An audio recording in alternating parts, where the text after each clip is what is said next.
캡슐 마녀의 수리수리 약국. 동동, 넌 동생보다 태권도 실력이 형편없구나. 태권도장 아이들이 이렇게 놀릴 것만 같아요. 내일로 다가온 대련 시간. 하필이면 제비뽑기로 결정된 대련 상대가 내 동생이거든요. 왈가닥, 여자 깡패, 태권소녀. 동생 묘묘의 별명이에요. 나보다 2살이나 어리지만 몸무게는 7kg이나 더 나가죠. 묘묘의 팔뚝은 자고 일어나면 더 굵어지는 것 같아요. 종아리는 또 어떻고요? 보슬비 맞고 쑥쑥 자라나는 무 같아요. 동생보다 튼튼해지려고 아빠가 시키는 건 다 했어요. 당근, 시금치, 브로콜리도 마구 먹었어요. 밥에서 콩도 골라내지 않았고요. 줄넘기, 달리기, 쑥쑥 체조도 정말 열심히 했다니까요. 그런데 왜 난 묘묘보다 작은 걸까요? 학원에서 나와서 아빠에게 향했어요. 아빠는 시장 맨 끝에서 작은 약국을 하세요. 동동 묘묘 약국. 아빠 약국 이름은 2번 바뀌었대요. 내가 태어나기 전에는 김약국, 내가 태어났을 때에는 동동약국, 동생이 태어난 뒤에는 동동묘묘약국. 나는 뾰루퉁한 얼굴로 약국 문을 열었어요. 묘묘와의 대련 걱정이 머릿속을 떠나지 않았거든요. 아빠? 약국 안에는 아무도 없는 것 같았어요. 약국 안을 두리번거리며 아빠를 불렀어요. 누굴 찾니?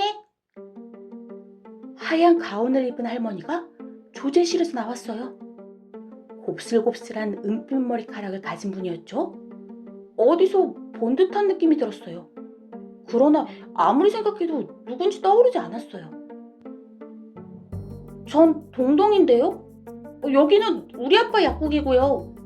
근데 할머니는 누구세요? 할머니는 눈을 동그랗게 뜨고 나를 가만 바라보았어요. 이상하구나. 여긴 내 약국인데. 아니에요. 여기는 분명 동동묘묘약국이라고요. 나도 모르게 목소리가 커졌어요. 순식간에 아빠의 약국을 빼앗긴 기분이 들었거든요. 그럼 밖에 나가서 간판을 다시 한번 읽어보겠니? 잽싸게 약국 밖으로 나갔어요. 이게 어떻게 된 일이죠? 캡슐 마녀의 수리수리 약국? 간판 이름이 바뀌어 있었어요. 난 머리를 흔들어 보았어요. 눈을 비벼도 보았어요. 그러나 아무리 둘러봐도 동동묘묘약국이라는 글자는 없었어요. 우리 아빠의 약국 간판이 감쪽같이 사라져버렸어요. 그러나 여기는 아빠 약국이 분명했어요. 어제도 그제도 1년 전에도 지나다니던 바로 그곳이거든요. 시장 맨 끝에 붉은 벽돌 건물. 그런데 동동묘묘 약국은 도대체 어디로 간 걸까요? 아빠는 또 왜 안 보이죠? 이제 됐니? 그럼 잘 가라. 할머니가 문을 빼꼼 열고 말했어요. 나는 멍하니 간판만 올려다보고 있었어요. 잠깐만요. 우리 아빠는 어디에 있어요? 나는 네 아버지가 누군지 모른단다. 말도 안 돼요. 여긴 분명히 아빠 약국이었다고요. 아무래도 안 되겠어요. 다시 한번 약국 안을 살펴보고 싶어요. 그러려구나. 할머니는 여유로운 얼굴로 문을 활짝 열어주었어요. 이게 다 뭐지? 약국 안에 들어서자마자 내 얼굴이 굳어버렸어요. 약국 안은 처음 보는 것들로 가득했으니까요. 빨간 캡슐, 파란 캡슐, 노란 캡슐, 보라 캡슐, 무지개 캡슐. 투명한 병마다 알록달록한 캡슐들이 담겨 있었어요. 여긴 파스와 붕대들이 놓여있던 곳이고 여긴 비타민 음료수가 분명히 있었는데. 내가 파리만한 목소리로 혼잣말을 하자 할머니가 내 이마를 짚었어요. 많이 힘든가 보구나. 아주 심한 스트레스를 받으면 가끔 그렇게 세상이 헛갈릴 때가 있는 법이지. 자, 말해보렴. 이래봬도 난 굉장히 유능한 약사란다. 이곳에 있는 캡슐 약들은 내가 아주 오랫동안 개발한 것들이지. 많은 사람들의 병을 고쳐주었단다.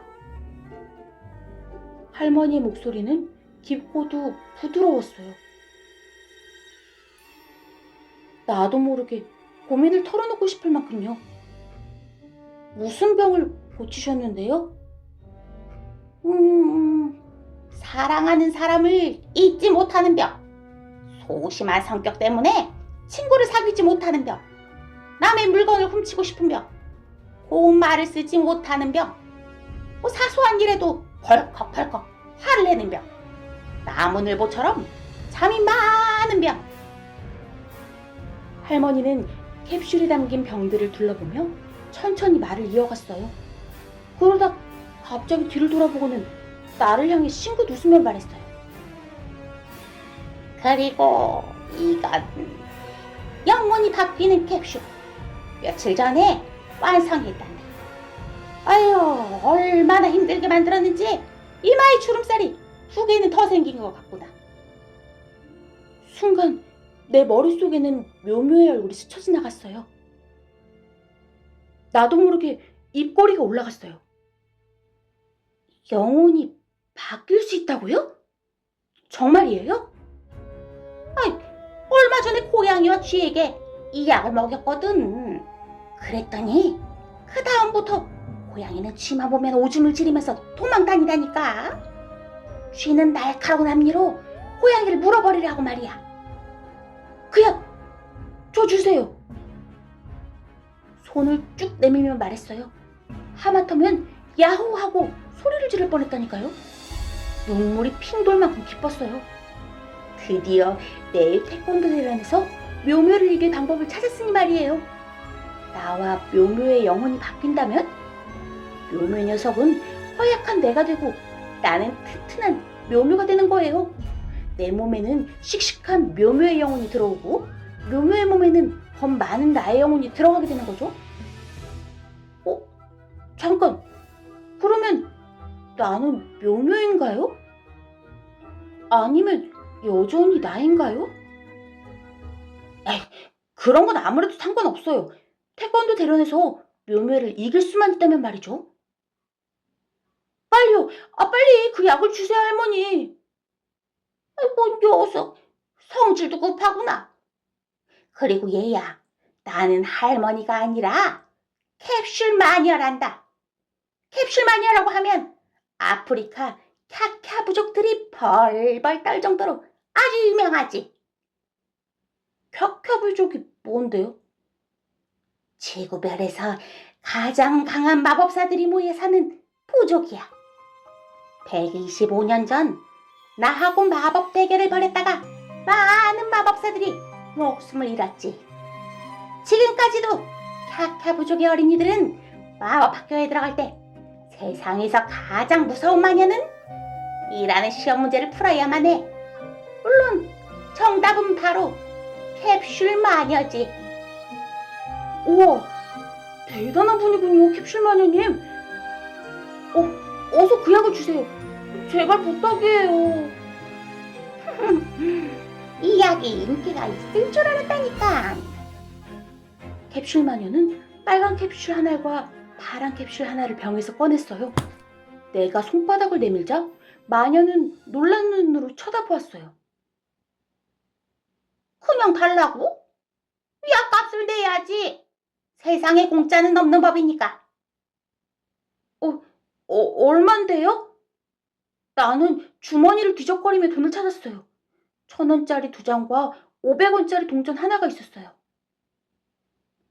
인간들이 사용하는 돈 따위는 필요 없어. 대신 일주일 동안 너의 게임 아이디와 비밀번호를 빌려다오. 게임을 좀 하고 싶은데 나는 주민등록번호가 없어서 회원 가입이 불가능하단다. 일주일만 실컷 게임을 했으면 좋겠어. 그거라면 어렵지 않아요. 나는 캡슐 마녀가 내민 종이에다 아이디와 비밀번호를 적어주었어요. 마녀가 뿌듯한 표정을 지었어요. 일주일이 아니라 한 달 동안 사용하셔도 돼요. 난 게임을 별로 좋아하지 않아요. 늘 아이들에게 지는걸요? 한 달이라고? 이렇게 거방경가 있나? 캡슐 마녀는 빨간 캡슐 하나과 파란 캡슐 하나를 내 손에 쥐어주었어요. 하나는 네가 삼키고 다른 하나는 나랑 영혼을 바꾸고 싶은 사람에게 먹이렴. 행운을 빈다. 아, 그리고 이건 이 약을 먹기 전에 알아야 할 것들이야. 꼼꼼히 읽어봐. 꼭 읽어봐야 해. 캡슐 마녀는 작은 쪽지를 건네며 말했어요. 고맙습니다, 캡슐 마녀님. 오냐? 아이, 어서 가라. 난 지금 새로운 캡슐을 개발 중이라서 매우 바쁘단다. 약국을 나와서 시장길로 들어섰어요. 어디선가 날아오는 달콤한 빵 냄새. 잠시 고소고소 빵집에 들러 땅콩 크림빵을 사고 쏜살같이 달렸어요. 집에는 아무도 없었어요. 배가 고팠지만 꾹 참고 가방 속 캡슐부터 꺼냈어요. 묘묘와 내가 바뀔 수만 있다면. 간절한 마음으로 쪽지를 펼쳤어요. 캡슐 마녀가 꼭 읽으라던 그 쪽지 말이에요. 영혼을 바꾸는 약. 복용 전 읽어주세요. 만든 사람 캡슐 마녀. 약 성분. 보름밤 늑대의 욕심 25%, 살모사의 교활함 12%, 사냥의 순진함 8%, 나머지는 비밀. 복용법. 목에 걸리지 않게 잘 삼킬 것. 약의 효과가 계속되는 시간. 사람마다 다름. 하루가 될 수도 있고 10년이 될 수도 있음. 영혼이 바뀌는 약이기 때문에 두 영혼 중에서 한 영혼이 불쑥 커버리면 약 효과가 끝나서 영혼이 제자리로 돌아옴. 10년이 지나도 영혼이 자라날 것 같지 않은 사람은 신중히 생각해보고 복용하기를 권함. 영혼이 자라나면 제자리로 돌아온다고? 이게 무슨 뜻이지? 캡슐을 보며 고개를 갸우뚱했어요. 빨간 캡슐과 파란 캡슐. 묘묘와 나처럼 모양은 비슷하지만 색깔은 전혀 다른 두 캡슐이에요. 일단 삼키고 보자. 눈을 꼭 감은 채 빨간 캡슐을 꿀꺽 삼켜버렸어요. 물도 2컵 쭉 마셨죠. 한참을 그대로 가만히 있었어요. 아직 아무 느낌이 없는걸? 묘묘가 파란 캡슐을 안 먹어서 그런가? 아, 묘묘 이 녀석은 언제 오는 거야? 가만, 내가 묘묘한테 이걸 내밀면 그 녀석이 순순히 먹지 않겠지? 의심 많은 녀석이니까. 그렇다면 가방에서 땅콩 크림빵을 꺼냈어요. 묘묘한테 준다고 생각하니 아까웠지만 한우 수 없죠. 빵 사이에 파란 캡슐을 쑥 집어넣었어요. 그러고는 크림빵을 다시 포장지 안에 넣어 식탁 위에 올려놨어요. 가슴이 왜 이렇게 콩닥거리지? 마음을 가라앉히려고 크게 숨을 쉬었어요. 영혼을 바꿔보는 게 나쁜 짓은 아니잖아. 아니다, 그것도 도둑질인가? 묘묘 몰래 하는 짓이니까 말이야. 그럼 내가 묘묘의 영혼을 훔치는 게 되는 건가? 아니야. 그동안 묘묘가 나한테 한 짓을 생각하면 이건 아무것도 아니야. 녀석은 내 지갑에서 10,000원을 훔쳐간 적도 있잖아. 초조한 마음은 좀처럼 가라앉지 않았어요. 어느덧 하늘에선 거미떼 같은 어둠이 스멀스멀 내려오고 있었어요. 멀리서 낯익은 목소리가 들려와요. 분명 녀석의 목소리예요. 베란다 아래를 내려다보니 친구들과 떠들며 걸어오는 묘묘가 보였어요. 태권도복에 검은 띠를 맨 묘묘. 녀석은 저 검은 띠를 얼마나 자랑스러워한지 몰라요. 이럴 때가 아니지. 후다닥 내 방으로 뛰어갔어요. 자는 척하자. 나는 침대에 엎드려 꼼짝도 하지 않았어요. 그러나 한참이 지나도 현관문 열리는 소리는 들리지 않았어요. 슬며시 거실로 나왔어요. 현관 잠금 장치 풀리는 소리가 들렸어요. 나는 불이 났게 방으로 뛰어들어가 침대에 엎드렸어요. 문 닫히는 소리? 거실로 걸어오는 소리. 냉장고 문 열리는 소리. 빵 포장지 뜯는 소리. 가슴이 점점 더 심하게 방망이질 치고 있었어요. 땅콩 크림빵이 묘묘 입속으로 들어갔겠지? 파란 캡슐도 무사히 삼켰을까? 근데 왜 아직 아무런 신호도 없지? 캡슐 마녀가 거짓말한 건가? 짧은 순간에 온갖 생각들이 파도같이 머릿속으로 밀려들어왔어요. 궁금해서 도저히 견딜 수 없었어요. 살금살금 거실로 기어나갔어요. 식탁 다리 아래로 누군가의 발 뒤꿈치가 보였어요.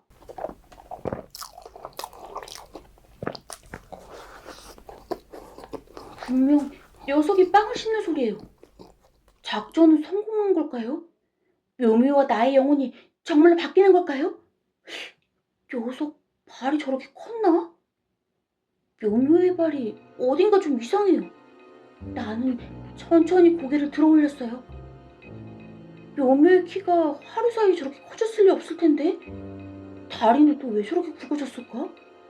털도 숭숭 나 있고.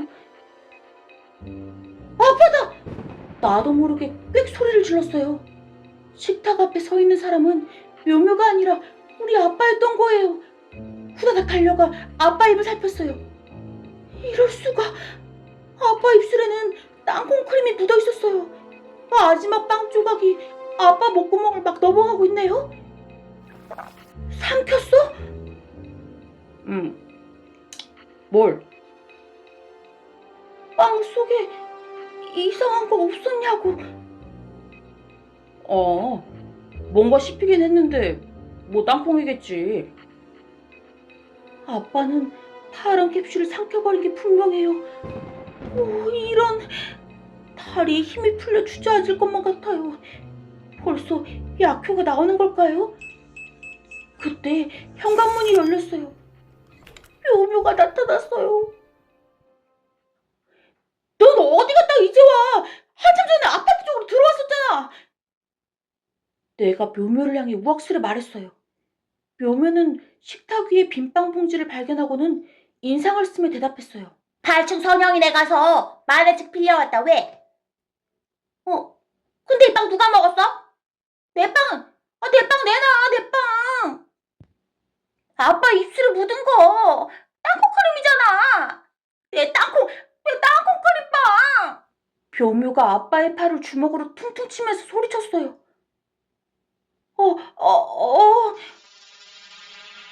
갑자기 머리가 어질어질했어요. 얼굴이 화끈거리고 귀가 멍멍했어요. 놀이공원에 익스프레스 360도 열차를 탄 것처럼 정신이 없었어요. 묘묘의 고함 소리가 메아리처럼 들려오더니 순식간에 졸음이 쏟아졌어요. 사람에게도 전기 스위치가 있는 걸까요? 갑자기 스위치가 훅 꺼진 것 같았어요. 내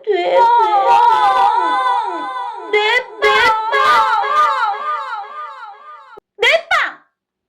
다시 묘묘의 말소리가 크고 정확하게 들려왔어요. 주위의 모든 것도 선명하게 보였어요. 어지럽던 머리도 가벼워졌어요. 내 빵 내놓으라고! 그런데 묘묘는 왜 내 팔을 때리는 걸까요? 묘묘가 왜 내려다 보이죠? 말도 안 돼.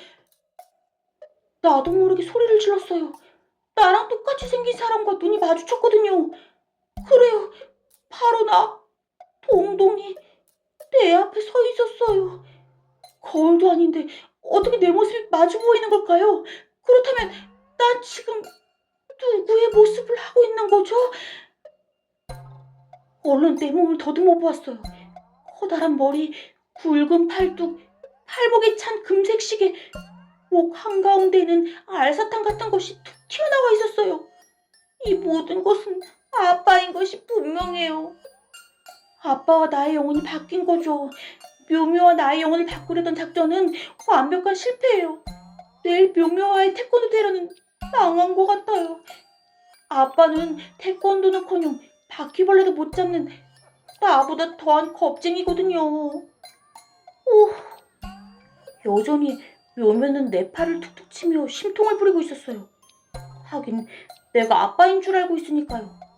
묘묘의 귀는 겨우 내 허리까지네요. 벵골 호랑이가 토끼를 내려다보는 기분이 이런 걸까요?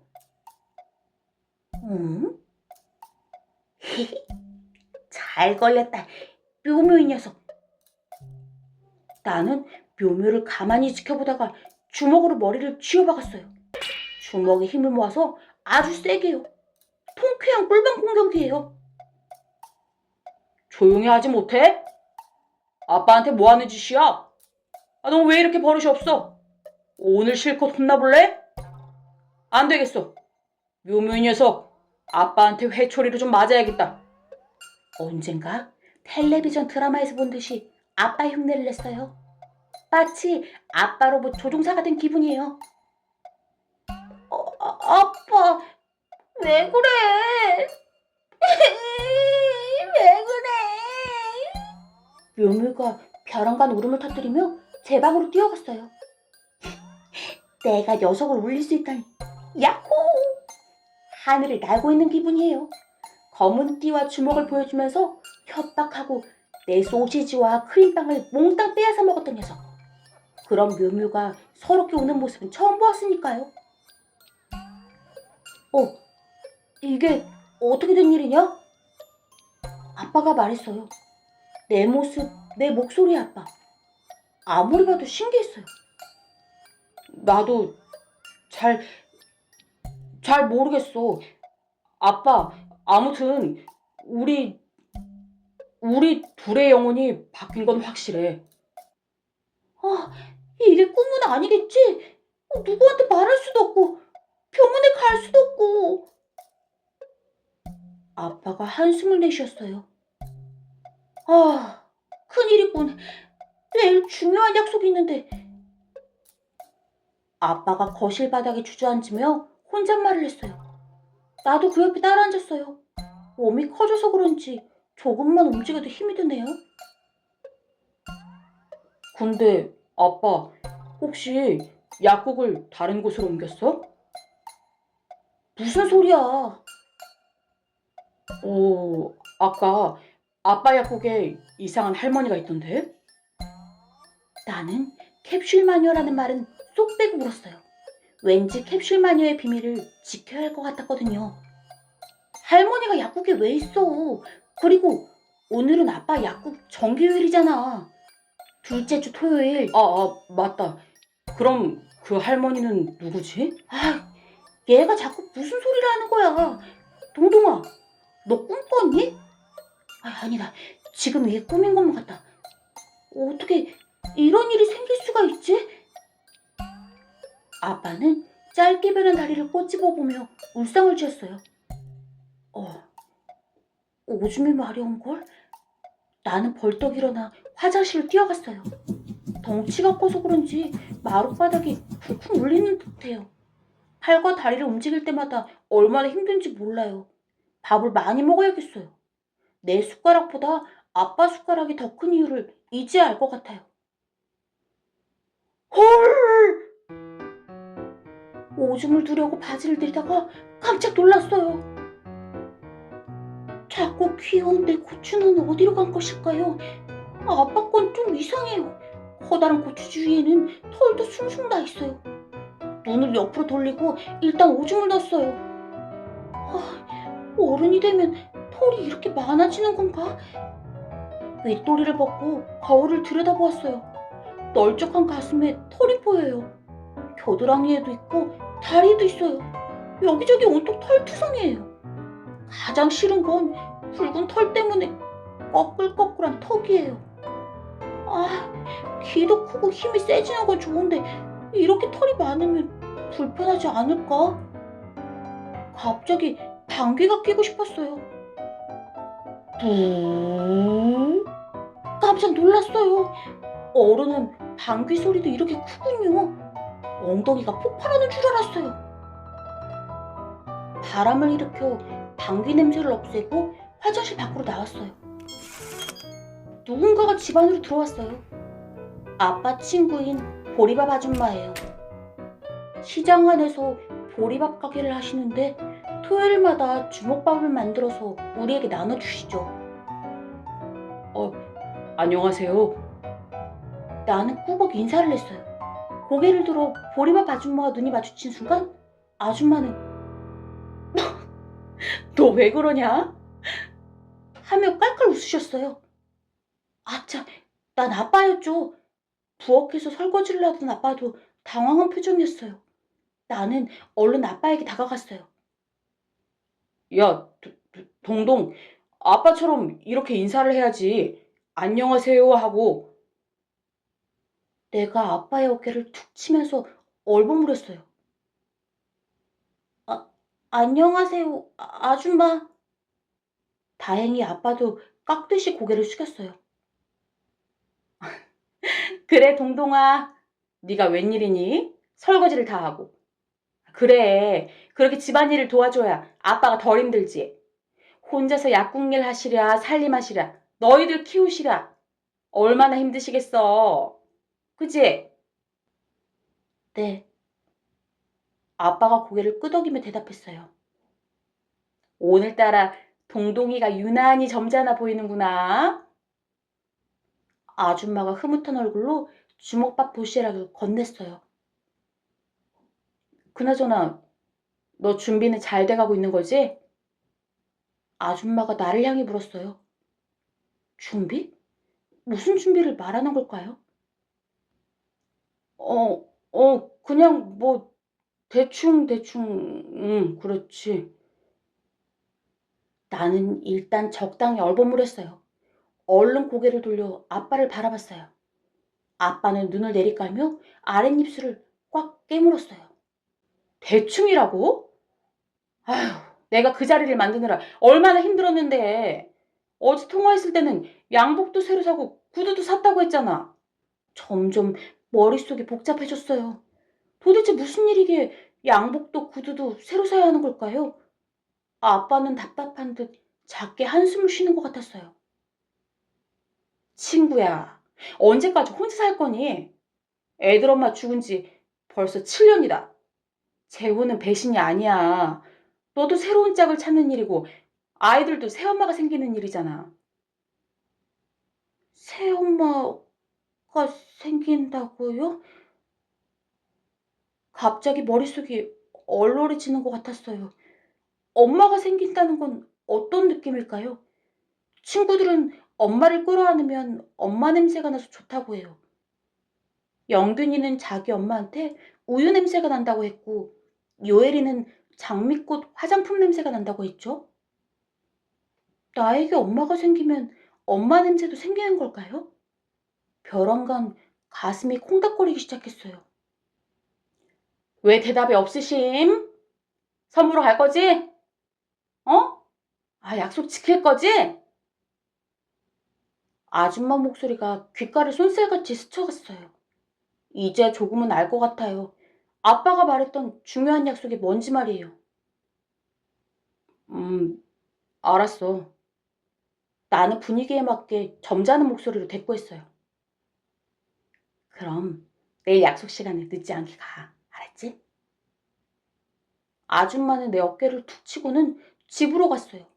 아줌마가 가고 난 뒤 아빠는 한동안 아무 말이 없었어요. 나도 왠지 쑥스러운 기분이 들었어요. 짜장면 먹으러 갈래? 아빠가 머리를 극적이며 물었어요. 좋아. 아빠, 근데 묘면은? 식탁 위에 주먹밥 있으니까 그거 먹겠지. 우리 둘이 조용히 나가자. 저녁 시간이라 중국집은 시끌벅적했어요. 네가 아빠니까 음식을 주문해. 아저씨가 말 걸면 자연스럽게 대답하고. 주인 아저씨가 걸어오는 모습을 보고 아빠가 속삭였어요. 아이고, 약국 사장님, 오랜만이시네요. 뭘 드릴까? 짜장면 2그릇하고 군만두 하나 주세요. 예, 알겠습니다. 아저씨가 주방 쪽으로 걸어가자 아빠는 잠시 망설이다 입을 열었어요. 아빠가 아직 재혼할 생각이 있는 건 아닌데 보리밥 아줌마랑 한 약속은 지켜야 하니까. 엄마 생기면 친하게 지낼게. 나도 모르게 엄마라는 말이 튀어나와 버렸어요. 엄마. 사실은요, 엄마가 생겼으면 좋겠어요. 옛날 사진에서만 웃고 있는 엄마 말고요. 엄마 냄새가 나는 진짜 엄마 말이에요. 아빠는 얼굴이 빨개진 채 자꾸 헛기침만 했어요. 근데 아빠, 내일 그 아줌마 만나면 어떻게 해야 하는 거야? 글쎄? 글쎄라니. 여자 마음을 사로잡으려면 멋진 데이트를 해야 하잖아. 지난번에 패션 디자이너가 주인공이었던 드라마 봤는데 여자들은 보통 자동차 타고 드라이브 하는 거 좋아하던데 예쁜 목걸이도 사주고 머리핀도 막 사주고. 아휴, 데이트 해본 지가 너무 오래돼서 말이야. 그리고 난 운전면허도 없어. 겁이 많아서 운전하는 게 무섭거든. 옛날에 엄마랑 데이트 했을 거 아니야. 엄마랑은 편지를 많이 주고받았지. 시시해. 따뜻하고 쫄깃한 짜장면이 나오자 한동안 먹느라 정신이 없었어요. 그러나 집에 돌아오니 불안한 마음이 한꺼번에 몰려왔어요.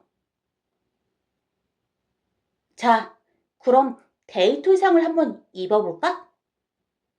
아빠는 옷장에서 새 양복을 꺼내며 말했어요. 아빠, 내가 잘할 수 있을까? 내가 잘못해서 아줌마가 아빠를 싫어하면 어떡하지? 동동, 걱정 마. 상대방을 좋아하고 걱정하는 마음만 잘 표현하면 돼. 그게 사랑이니까. 아니, 좋아하는 마음은 알겠는데 걱정하는 마음이 왜 사랑이야? 사랑하니까 상대방에게 무슨 일이 생길까 걱정하는 거지. 내가 너희들 늦게 들어오면 걱정하는 것처럼. 아빠가 와이셔츠를 입혀주며 대답했어요. 묘묘 녀석은 어느새 주먹밥을 다 먹어치우고 놀러 나간 모양이에요. 걱정하는 마음을 보여주라 이거지? 알았어. 근데 아빠는 왜 이렇게 넥타이를 못 매? 매본 지가 너무 오래돼서 그래. 약국에서는 넥타이 안 해도 되니까. 아빠가 넥타이를 너무 꼭 매서 목이 졸릴 지경이었어요. 밤이 깊었어요. 그런데 머릿속은 자꾸만 환해졌어요. 나에게도 정말 새엄마가 생길 수 있는 걸까요? 설레고 두근거렸어요. 그런데 가슴 한쪽은 이상하게 답답했어요. 옛날 사진 속 우리 엄마도 갑자기 외로워 보였어요. 머리맡에 걸린 아빠의 양복을 오래오래 바라보았어요. 도무지 잠이 오질 않았어요. 동동, 일어나야지. 늦으면 큰일이야. 일찍 일어난 아빠가 나를 깨웠어요. 꼬마 동동의 모습을 한 아빠는 샤워하는 내내 옆에 서서 잔소리를 해댔어요. 무조건 돈은 네가 내. 아줌마가 비싼 거 먹자고 해도 싫다고 하지 말고, 호흡이지 말고, 방귀랑 트림 나올 때 조심하고, 썰렁한 농담 절대 하지 마. 모르는 거 있으면 잠깐 화장실 간다고 하고 얼른 핸드폰으로 연락해. 아빠가 전화기 앞에서 대기하고 있을 테니까. 알았지? 아빠는 내게 핸드폰과 지갑을 건네주면서도 여전히 초조한 얼굴이었어요. 나는 아빠의 새 구두를 신고 집을 나섰어요. 새 양복도 제법 근사했어요. 데이트. 내 인생의 첫 데이트인가? 첫 데이트가 좀 빠르긴 한데 어쩔 수 없지 뭐. 아빠 몸이 되어버렸으니까. 히히. 햇살이 환하고 간지러웠어요. 늦은 봄 하늘에는 민들레 씨앗이 눈송이처럼 날아다니고 있었어요. 약속 장소인 커피집에 들어서자 커피 향기가 나를 맞이했어요. 진짜 어른이 된 느낌이에요. 저 아줌마인가 보다. 창가에 원피스를 입은 아줌마가 앉아 있었어요. 나는 얼른 쪽지에 적힌 이름을 확인했어요. 민숙. 진짜. 가슴이 쿵쾅거렸지만 애써 씩씩하게 걸어갔어요. 안녕하십니까? 저 민숙자 아줌마. 아니, 민숙자 씨 되십니까? 아, 네. 동동이 아버님 되시죠? 맞습니다. 만나 뵙게 되어 반갑습니다. 나는 아줌마에게 악수를 청했어요. 드라마를 보면 어른들이 처음 만날 때 악수를 하곤 하니까요. 예. 아줌마는 한참을 망설이다가 손을 내밀었어요. 아줌마의 얼굴에 잔잔히 떠올라 있던 웃음이 희미하게 사라지는 느낌이었어요. 이상하다. 씩씩하게 악수를 하는 내 모습이 남자답고 멋지게 느껴지지 않은 걸까? 악수를 싫어하는 사람인가? 어쨌든 다음 단계로. 민숙자 아줌마, 아, 아니, 민숙자 씨, 제가 오늘 멋진 데이트로 모시겠습니다. 자, 나가시죠.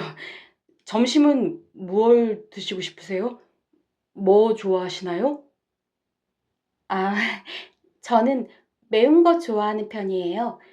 동동 아버님은요? 어, 그럼 매운 거 드시러 나가실까요? 커피집 밖으로 나온 뒤에 내 머릿속은 더 복잡해지기 시작했어요. 내가 먹은 것들 중에서 가장 매운 게 뭐였더라? 김치찌개? 오징어 볶음? 맞아, 떡볶이. 태권도 학원 중학생 누나들도 좋아하는 떡볶이. 여기 시장에 불타는 떡볶이집이 되게 유명하잖아. 많이 맵고. 슬쩍 아줌마를 보았어요. 아줌마는 두 손을 마주잡고 하늘을 올려다보고 있었어요. 자, 가시죠. 여기 시장에 불타는 떡볶이집 정말 맵습니다. 네. 나는 당당한 발걸음으로 앞장섰어요. 매운 떡볶이를 먹고 중학교 누나들처럼 신난 표정을 지을 아줌마를 상상하니 마음이 즐거웠어요. 어때요? 많이 맵죠? 나는 물컵을 손에 쥔 채 물었어요. 아줌마가 고개를 끄덕였어요. 아줌마도 많이 매운지 표정이 어두웠어요. 너무 매워서 나도 자꾸만 물을 마셔댔어요. 내가 포크 끝에 물컵을 올려놓는 바람에 떡볶이 국물이 아줌마의 원피스에 튀었어요. 나는 얼른 물수건을 내밀며 아줌마에게 말했어요.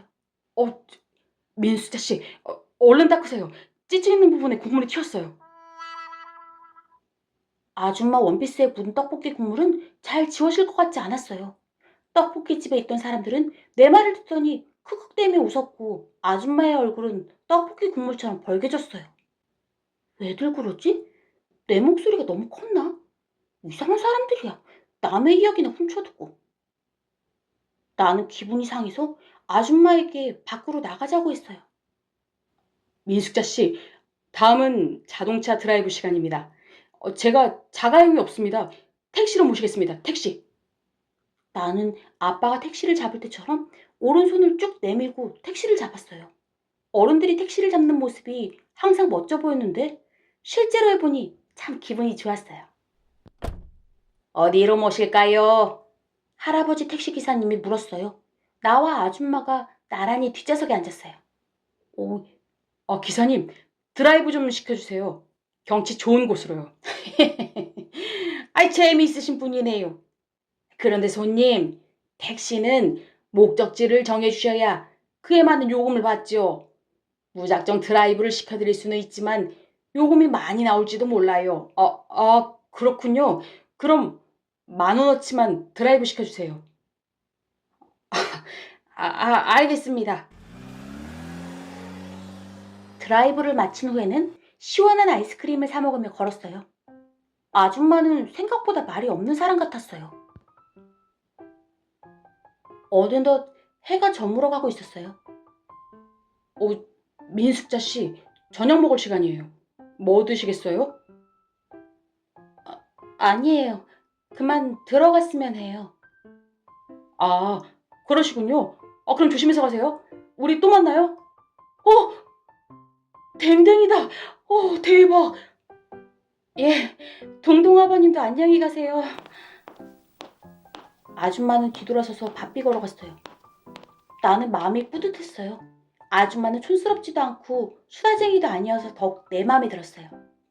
민숙자 아줌마와의 첫 데이트는 정말 완벽한 것 같았어요. 집에 오자마자 나를 맞이한 것은 보리밥 아줌마였어요. 우리 집에서 기다리고 있던 보리밥 아줌마는 나를 보자마자 소리를 질렀어요. 너 장난하는 거니? 야, 숙자씨가 얼마나 참하고 단정한 사람인데 떡볶이집에서 그 망신을 줘. 나한테 전화해서는 울먹이면서 말하더라. 자기가 싫으면 싫다고 솔직하게 말하는 게 좋을 것 같다고. 택시 타고 10,000원어치 드라이브 한 것도 뭐니? 넌 오늘부터 내 친구도 아니야. 그렇게 안 봤는데 정말 형편없구나. 보리밥 아줌마는 숨도 안 쉬고 쏘아붙였어요. 나는 하얗게 질린 얼굴로 멍하니 서 있었어요. 멀찍이서 얘기를 듣던 아빠도 조용히 방으로 들어갔어요. 도대체 뭐가 잘못된 거지? 떡볶이만 시키고 튀김은 안 시켜서 화났나? 아니면 내가 떡볶이 국물 튄 거 닦으라고 해서 그런가? 아빠 말대로 걱정하는 마음에서 한 소린데 그게 뭐가 잘못된 거지? 머릿속에 생각의 도마뱀들이 꼬리를 문 채 뱅글뱅글 돌고 있었어요. 나는 갑갑한 넥타이를 풀고 양복을 아무렇게나 벗어던졌어요. 바지 주머니에서 아빠 지갑이 툭 떨어졌어요. 아참, 아빠한테 지갑부터 돌려줘야지. 근데 이건 뭐지? 지갑 밖으로 삐죽 나온 것은 누런 종이였어요. 꺼내서 펼쳐보았어요. 예쁜 글씨들이 옹기종기 모여 있었죠. 사랑하는 형태 씨에게 늘 나를 걱정해주는 당신의 마음을 사랑합니다. 그리고 당신이 내게 준 편지 프로포즈도 고맙습니다. 당신의 아내가 되고 예쁜 아이들의 엄마가 되겠습니다. 당신의 정성 어린 편지에 비하면 제 글은 너무 보잘것없네요. 하지만 평생 당신의 걱정하는 마음을 걱정하며 아름답게 살아가겠습니다. 엄마가 아빠에게 보냈던 편지구나. 누렇게 바른 편지를 읽고 또 읽었어요. 문득 새로운 생각이 떠올랐어요. 민숙자 아줌마에게 편지로 마음을 전할 순 없을까? 아빠의 데이트를 이대로 망쳐버릴 순 없잖아. 좋아, 편지를 써보는 거야. 가만, 내 글씨는 삐뚤빼뚤한데? 그래, 컴퓨터로 쳐서 편지지에 오래 붙여야지. 컴퓨터 앞에 앉았지만 머릿속은 하얗기만 했어요. 아무리 생각해도 엄마의 편지처럼 멋진 말은 떠오르지 않았어요. 개나리처럼 아름다운 민숙자 씨에게 떡볶이보다 붉은 내 사랑? 아니야. 쓰고 지우기를 수십 번 되풀이했어요. 드디어 편지가 완성됐어요. 사랑하는 민숙자 씨에게. 안녕하세요, 민숙자 씨. 제가 데이트를 한 지 오래되어 실수를 했나 봅니다. 하지만 민숙자 씨가 싫어서 그런 건 아닙니다. 저는 당신의 아름다운 모습에 반했습니다. 아름다운 당신의 원피스에 떡볶이 국물이 튀어 제 가슴이 찢어지는 것 같았습니다. 우리 아버님께서 사랑은 걱정하는 마음이라고 하셨습니다. 평생 당신을 걱정하며 살고 싶습니다. 사랑합니다, 민숙자 씨. 김형태 올림. 어느덧 창가에는 푸른 아침 공기가 넘실대고 있었어요. 밤새도록 모니터만 들여다보았더니 두 눈이 쏙 빠져버릴 것처럼 아팠어요. 어느덧 아침 6시가 넘어버렸어요. 보리밥 아줌마에게 전화를 걸어 민숙자 아줌마의 집 주소를 알려달라고 했어요. 그러곤 곧장 그 집을 향해 뛰었어요. 심장이 쿵쾅쿵쾅 비명을 질렀어요. 숨을 크게 들이마시고 아줌마의 우편함에 편지를 넣었어요. 민숙자 아줌마가 오해를 풀고 아빠를 다시 만났으면 좋겠어. 아빠가 나 때문에 실망하지 말아야 할 텐데. 집으로 돌아오는 내내 걱정이 쌓여만 갔어요. 머릿속에 안개가 낀 것처럼 말이에요.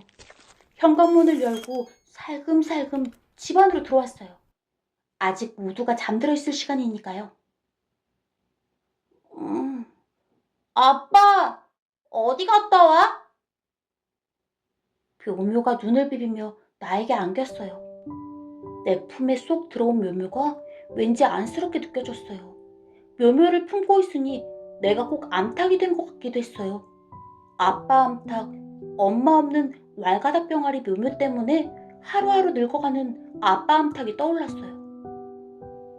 아빠, 쫄깃쫄깃 라면. 묘묘가 말했어요. 녀석은 일어나자마자 빵이나 라면을 내놓으라고 칭얼대는 버릇이 있거든요. 낑낑대며 겨우 라면을 끓여주었어요. 아빠, 라면이 왜 이렇게 짜? 면도 다 불었잖아. 쫄깃쫄깃 라면 내놓으라고. 묘묘는 젓가락으로 식탁을 탕탕 두드렸어요. 녀석 때문에 화가 나지만 꾹 참아야겠죠? 난 지금 아빠니까요. 아빠, 나 졸린데 머리 좀 감겨주면 안 돼? 머리를 극적이던 묘묘가 내 허벅지에 매달렸어요. 바지를 걷어올리고 욕실에서 묘묘의 머리를 감기 시작했어요. 왜 갑자기 물이 차가워? 이것도 뭐야? 눈에 샴푸 들어갔잖아.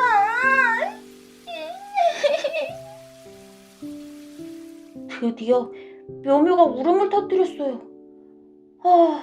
졸리고 배고프고 팔이 아팠어요. 머리도 지끈지끈해요.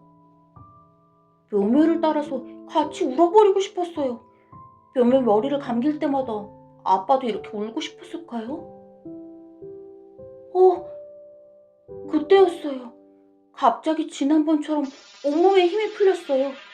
귓가에 번개가 치는 것도 같았고요. 그러다가 그대로 잠들어 버렸어요. 깨어보니 난 침대에 누워 있었어요.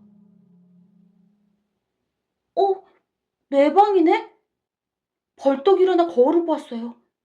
동동이에요. 내 얼굴이 틀림없어요. 너무너무 반가운 내 얼굴이에요. 후다닥 욕실로 뛰어가 봤어요. 동동이 일어났니?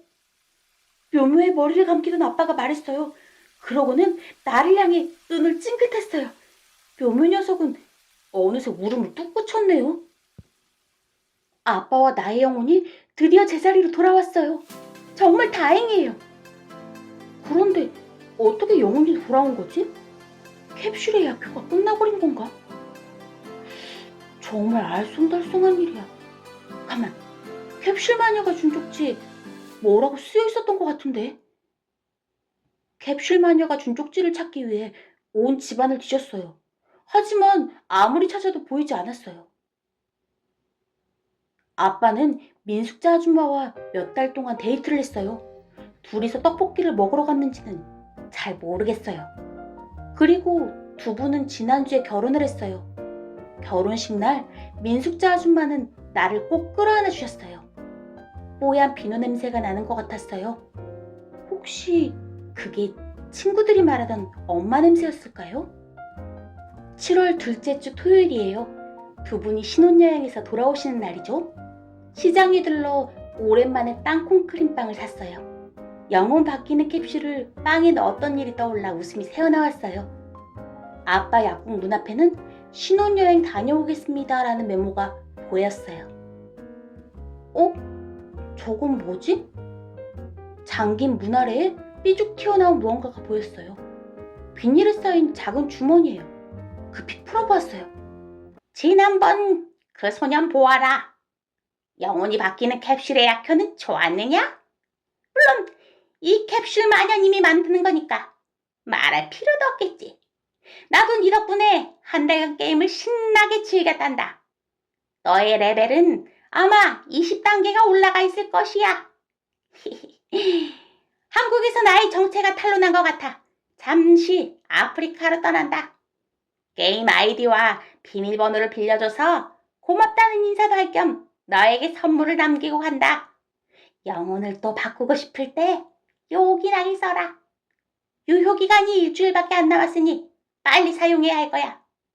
그럼 빠이.